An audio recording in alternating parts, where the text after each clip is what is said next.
Non verbal communication में आपकी मुस्कान आपको बहुत काम आती है। कभी कभी हम किसी विशेष बात पे, जहां पे, अच्छा, ये जो घुर्राना है, जिसको फ्राउनिंग कहते हैं, या क्रोधित होना है, ये हम लोगों पे क्रोधित नहीं हो रहे, किसी विशेष बात पर हम हमारा क्रोध अगर दर्ज करना चाहते हैं तो उस वक्त आप अपना क्रोध का भाव भी चेहरे से दिखा सकते हैं।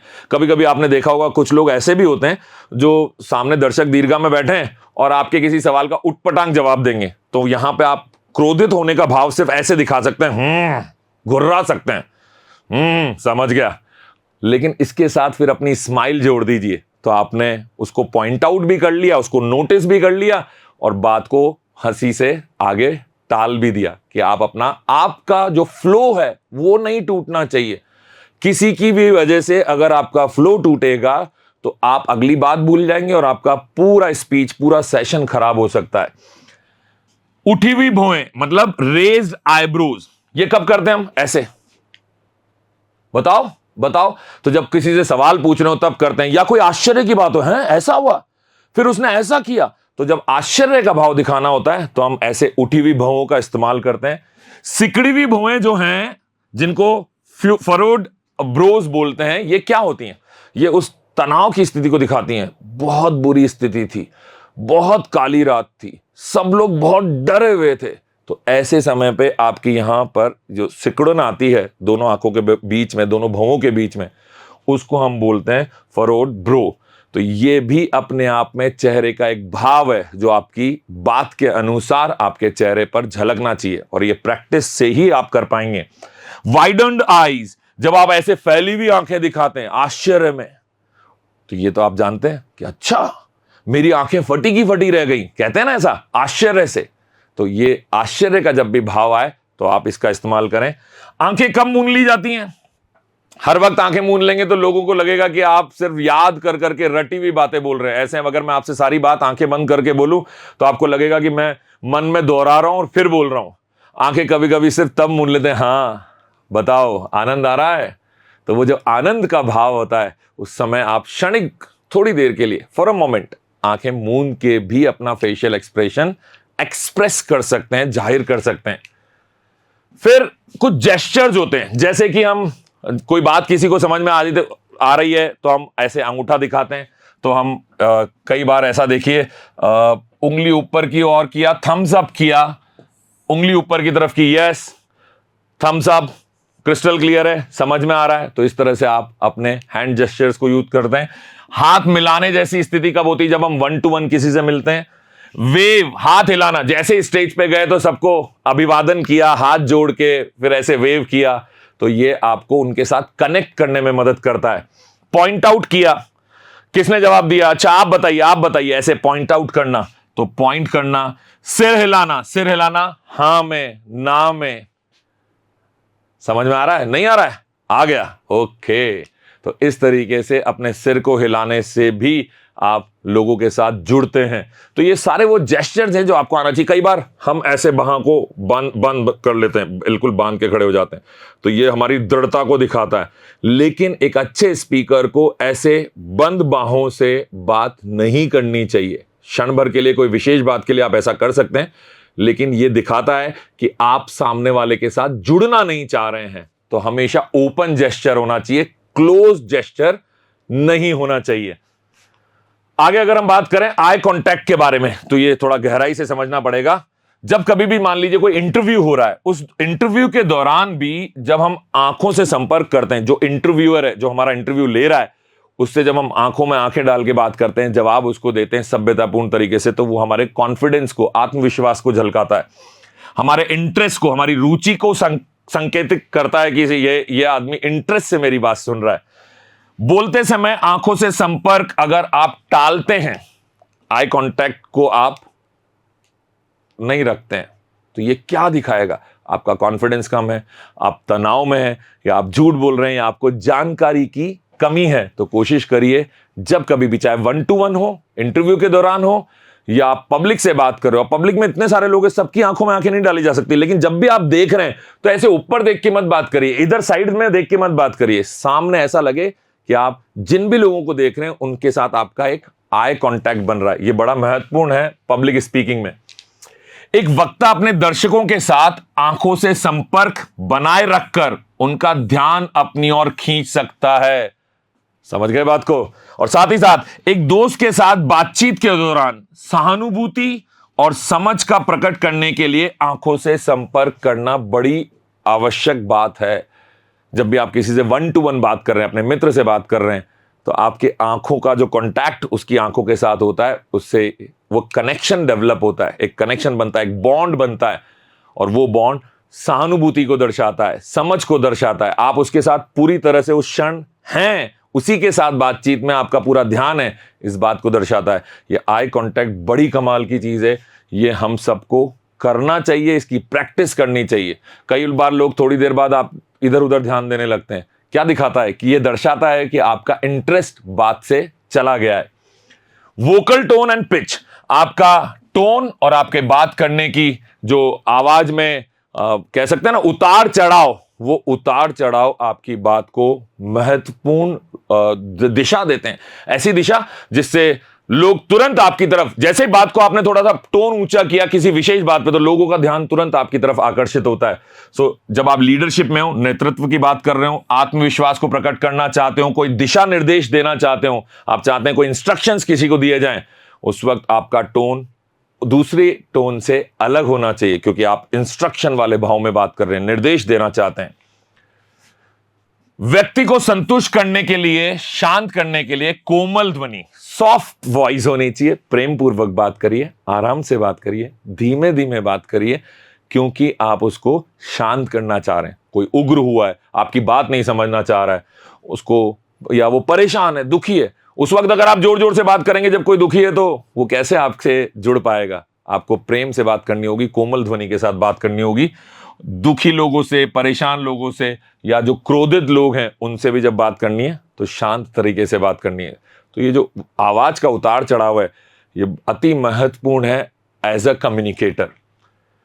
फिर मैं बात करूंगा प्रस्तुति के दौरान, कोई भी प्रेजेंटेशन आप दे रहे हैं, दर्शकों को लगातार अपने साथ जोड़ के रखने के लिए, उनके उत्साह को बनाए रखने के लिए आपको अपने पिच को समय समय पर ऊपर नीचे करना चाहिए। आप एक ही तरीके से, एक ही सुर में लगातार बोलते रहेंगे तो बोरिंग हो जाएगा, लोग आपसे जुड़ नहीं पाएंगे। तो बात के अनुसार, जो भी कहानी आप सुना रहे हैं, जो भी उदाहरण आप दे रहे हैं, उसके अनुसार आपकी आवाज का उतार चढ़ाव होना ही चाहिए। और एक स्पीच के दौरान तो ये कई बार होना चाहिए। तो याद रखिएगा, ये भी एक ऐसी चीज है जिस पे आपको प्रैक्टिस करनी है। आप अविश्वास की बात कर रहे हैं, या मतलब अविश्वास को दर्शाएगा, क्या दर्शाएगा? जब आप किसी को हंसी, मतलब उपहास कर रहे हैं, मजाक बना रहे हैं, तो उसको व्यक्त करने के लिए निंदात्मक या हास्य ध्वनि का उपयोग करना। इसको सिंपल शब्दों में समझाता हूं। जब हम किसी को क्रिटिसाइज करते हैं तो अपन नहीं कहते हैं हाँ समझ गया, मैं समझ गया। तो ये क्या है? ये क्रिटिसिज्म की हंसी है। यहां पर आप उसको थोड़ा थोड़ा ये बताना चाहते हैं कि मैं तेरी बात तो समझ गया, पर मुझे ये बात अच्छी नहीं लगी, तो आपने हंस के बताया।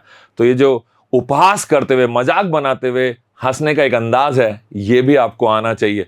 क्योंकि एक अच्छा कम्युनिकेटर, एक अच्छा पब्लिक स्पीकर वो है जिसके पास हर कला हो, हर तरीका हो किसी भी दर्शक को संभालने का, उसे समझाने का। आगे हम बात कर रहे हैं नॉन वर्बल कम्युनिकेशन में आपको जो भी बिंदु, जो भी पॉइंट आप जोर देके बताना चाहते हैं, जैसा मैंने कई बार किया है, जब जोर देके बताना चाहते हैं तो जहां जोर देना है उस जगह पे आपकी आवाज में भी जोर आना चाहिए। कोई गंभीरता से कोई बात को प्रकट करना चाहते हैं, ऐसी स्थिति में आपको अपनी बात धीरे कर लेनी चाहिए, आराम से बोलना चाहिए, गंभीर टोन में बात करनी चाहिए। जब गंभीर टोन में बात करेंगे तो सामने वाले को तुरंत एहसास होगा कि ये कोई गंभीर बात कर रहा है, और ऐसी बात को वो ध्यान से सुनेगा।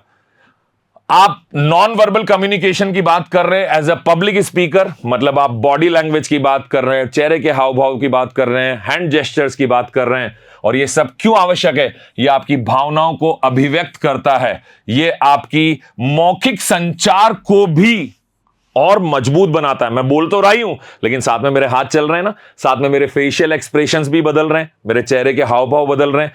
ये सब मेरी बात को और मजबूत बनाता है, उसे सपोर्ट करता है। संबंध अच्छे बनते हैं। संबंध मतलब आपका और सामने जो सुन रहा है उसके बीच में एक कनेक्शन बन जाता है। उस वक्त का संबंध बड़ा खास है, क्योंकि तभी वो आपकी बात ध्यान से सुनेगा। आपके आत्मविश्वास को और आपकी विश्वसनीयता को, मतलब आप पे विश्वास कोई करे, यह बड़ा आवश्यक है बातचीत के दौरान। तो यह उनको भी मजबूत बनाता है, विश्वसनीयता को प्रकट करता है, आपकी बात को समझाने के लिए बड़ा सुविधाजनक हो जाता है। अगर आप मान लीजिए मैं सारी बात इस तरह से हाथ बांध करके आपको बोलता रहूं, जो कुछ भी मैं यहां आपसे डिस्कस कर रहा हूं, आपको पढ़ाना चाह रहा हूं, समझाना चाह रहा हूं, और मैं अपने हाथों का इस्तेमाल ही ना करूं, चेहरे के हाव भाव भी बिल्कुल ना बदलूं, तो मुझे मेरी बात आपको समझाने में बड़ी मुश्किल आएगी। लेकिन वहीं जैसे ही मेरे हाथ खुले तो हैंड मूवमेंट्स की मदद से, चेहरे के हाव भाव की मदद से मैं आपको अपनी बात बड़ी आसानी से समझा सकता हूं। याद रखिए दोस्तों, जब कभी भी एज अ पब्लिक स्पीकर आप लोगों के सामने हो, तो हमें एक दूसरे की संस्कृति की, एक दूसरे का जो हमारी परवरिश हुई है, हमारे जो वैल्यूज हैं हमारे घर से जो हमें प्राप्त हुई हैं, इन सब का बड़ा ध्यान रखना है। तो सांस्कृतिक और परस्पर सांस्कृतिक संचार के लिए भी ये अति आवश्यक है। क्या? Non verbal communication. फिर आपके प्रभावों का प्रबंधन, जो आपके इंप्रेशंस हैं उनको मैनेज करने में भी ये काम आता है। आपने देखा कभी गुस्सा आ जाए तो ऐसे थोड़ा सा मुट्ठी बंद कर लेनी चाहिए, गहरी सांस लेनी चाहिए, तो उस क्षण के लिए आप अपने गुस्से को कंट्रोल कर सकते हैं। तो ये आपके कई सारे इमोशंस को, कई सारे भावों को, उनको मैनेज करने में, उनका प्रबंधन करने में भी मदद करता है।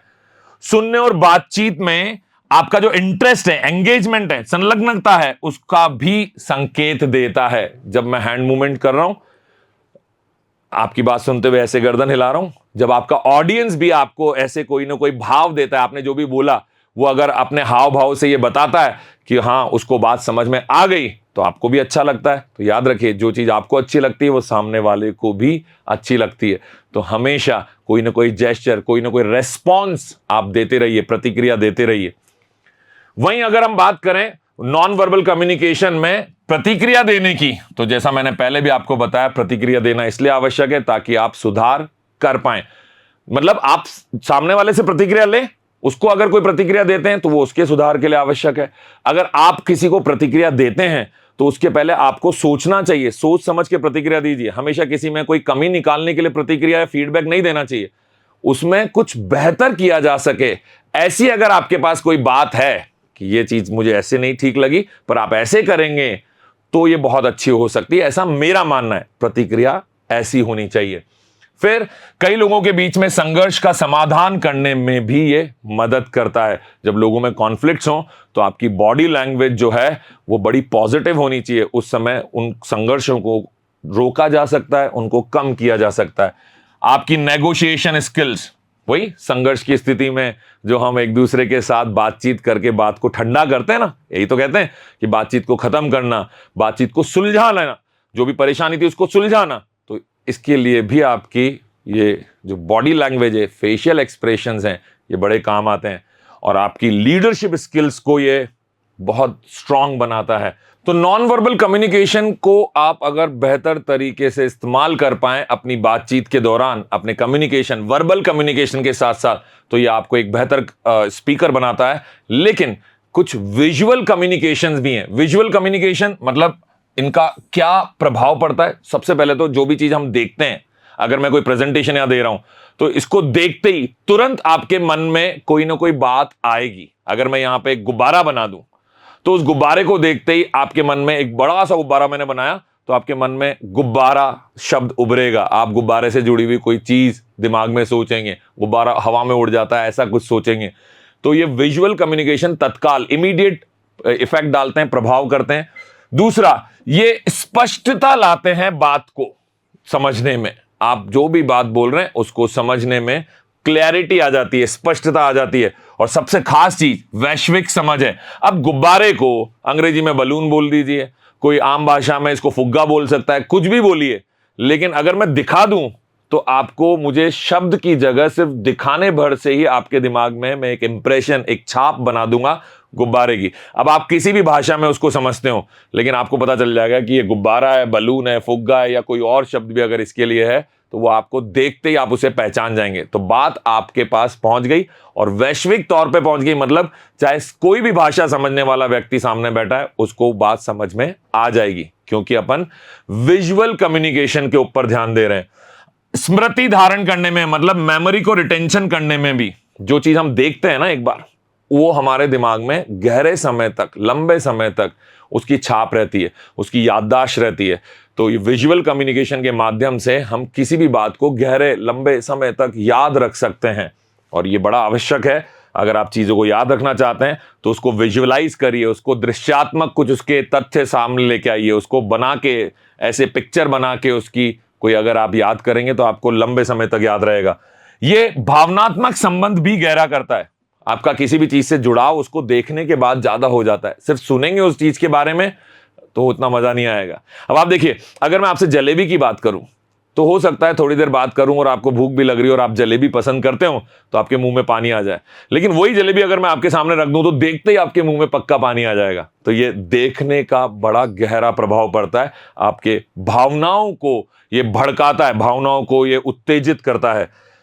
ध्यान धारण करने में, अटेंशन गेन करने में, अटेंशन को बहुत देर तक बनाए रखने में, फोकस को बहुत देर तक बनाए रखने में भी विजुअल कम्युनिकेशन बहुत ही ज्यादा कारगर साबित होता है। शिक्षा का समर्थन, मतलब किसी भी बात को आप देखिए, किताबें जब आप पढ़ते हैं तो उसके साथ कोई ना कोई चित्र जुड़ा होता है, तो उस बात को समझने के लिए एक चित्र दिया गया है तो वो बात ज्यादा आसानी से समझ में आती है। तो एजुकेशन में, शिक्षा में भी विजुअल कम्युनिकेशन अति महत्वपूर्ण है।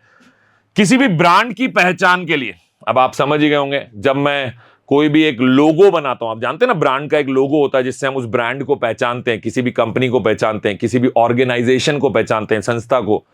तो उस ब्रांड को पहचानने में भी विजुअल कम्युनिकेशन बड़ा महत्वपूर्ण रोल अदा करता है। साथ ही साथ आपका डेटा को प्रभावी तरीके से समझाया जा सकता है दिखा के। ये जो ग्राफ अपन बनाते हैं, ग्राफ बनते हैं, पिक्चर्स बनती हैं, कोई ना कोई हिस्टोग्राम बनता है, तो कई तरह के चित्र से डायग्राम बना के हम किसी भी डेटा को बड़ी आसानी से समझ सकते हैं। और वेब, मतलब जो इंटरनेट पे अपन वेबसाइट देखते हैं और किसी भी सोशल मीडिया प्लेटफॉर्म पर जाकर हम कोई भी चीज देखते हैं, वहां ज्यादातर चीजें देखी जाती हैं, सुनी कम जाती हैं। यूट्यूब पे आप जाते हैं, वहां कोई वीडियो देखते हैं जिससे आपको ज्ञान मिल रहा है, लेकिन ये देखने का जो हिस्सा है जिसको हम बोल रहे हैं विजुअल कम्युनिकेशन, यही उस बात को ज्यादा गहरा प्रभाव छोड़ने वाला बनाता है। विजुअल कम्युनिकेशन के माध्यम से आपकी प्रेरणा शक्ति भी बढ़ती है। प्रेरणा शक्ति से मतलब क्या है? किसी भी चीज में जो जानकारी आप ले रहे हैं, उस जानकारी में आपकी और इच्छा जागृत हो, उसे और गहराई से आप जानना चाहें। ये हम चित्रों के माध्यम से जब हम किसी बात को समझाते हैं तो वो जो प्रेरणा शक्ति है वो हमारी बढ़ जाती है, हमें और जानकारी लेने की इच्छा होती है। अगर सिर्फ बोला जाए, सिर्फ सुना जाए, कोई बोल रहा है हम सुन रहे हैं, तो उससे हमारी इच्छा शक्ति जो है वो बनी रह सकती है, लेकिन उसको बनाए रखने में परेशानी होगी। साथ साथ अगर कोई चीज चित्र दिखा दिए जाए, मैं बोल रहा हूं, और उससे रिलेटेड, उससे संबंधित कुछ चित्र भी आप साथ में देखें तो आपको बड़ा आनंद आएगा और ज्यादा जानने की इच्छा होगी। तो वो परसिवनेस जो है वो आपको और गहरी होती चली जाएगी, आपकी प्रेरणा शक्ति बढ़ जाएगी। पहुंचनीयता, एक्सेसिबिलिटी, किसी भी चीज तक आपकी पहुंच कितनी है, कितना गहराई तक आप उसमें जा पा रहे हैं, ये भी चित्रों के माध्यम से ही बड़ा आसान बनाया जा सकता है। इसमें किसी प्रकार की कोई भी ऐसी चीज नहीं होगी जो आपको समझ ना आए, तो वो एक्सेसिबिलिटी आपकी बढ़ गई है, उस तक गहराई तक आपकी पहुंच बढ़ गई है। ये आपकी क्रिएटिविटी, रचनात्मकता को बढ़ाता है और इनोवेशन, नवाचार को भी बढ़ावा मिलता है। जब हम कुछ देखते हैं तो उससे संबंधित 4 और चित्र हमारे दिमाग में उत्पन्न होते हैं। हमने एक चित्र देखा लेकिन दिमाग ने उसके 4 चित्र और बना लिए, उससे संबंधित नई नई बातें और हमको दिमाग समझाने लगा। तो ये इनोवेशन की तरफ भी हमको बढ़ावा देता है। और सबसे खास बात अंत में मैं आपको बताना चाहूंगा कि जब स्टोरी टेलिंग की बात आती है, कोई कहानी सुनाने की बात आती है, तो कहानी आमतौर पे सुनी ही जाती है, लेकिन अगर उसके साथ कोई चित्र भी दिखा दिया जाए, जैसे कार्टून्स में होता है, जैसे पिक्चरों में होता है, ऐसा कोई एनिमेशन है, ऐसा कोई दृश्य है जो आपको कहानी को समझने में और मजेदार बना दे, उसको आसान बना दे, तो आपको उस कहानी का प्रभाव भी गहरा होता है और आपको उस कहानी में अंत तक पूरा इंटरेस्ट बना रहता है आपका।